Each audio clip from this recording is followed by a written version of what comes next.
Regardez les lèvres de Kylie Jenner. Ça, c'était avant d'avoir des injections d'acide hyaluronique et voilà après. Et aujourd'hui, je vous parle de l'acide hyaluronique.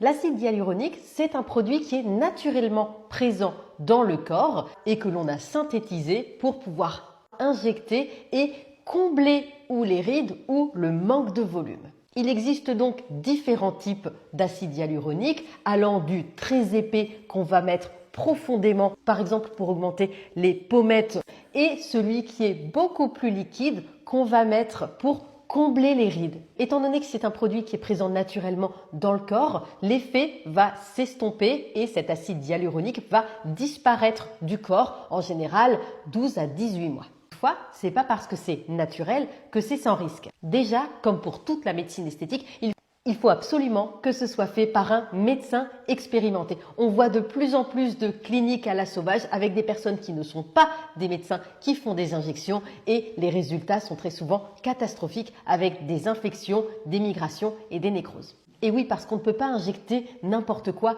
n'importe où. Une des zones, par exemple, considérées comme les plus à risque, ce sont les plis d'amertume. Parce que quand on injecte à cet endroit-là, et surtout si on ne sait pas bien injecter à cet endroit-là, on peut injecter directement dans une artère et c'est l'artère qui permet de vasculariser le bout du nez. Donc, c'est arrivé à certaines patientes d'avoir l'acide hyaluronique qui a été injecté à cet endroit-là et elles ont présenté une nécrose du bout du nez, ce qui est quand même pas un cadeau.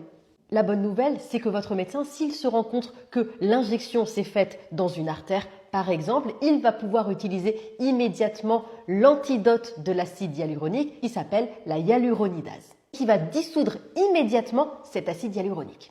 Un des autres effets secondaires qui arrive parfois, c'est la migration. Comme vous pouvez voir sur cette photo, ça a un petit peu bougé et donc on se retrouve après avec du volume là où on ne voulait pas avoir de volume. C'est aussi une des autres indications d'utiliser la hyaluronidase. Voilà, j'espère que cette vidéo, elle vous aura appris quelque chose. Si vous avez des questions, n'hésitez pas à les poser en commentaire. Bonne journée à tous!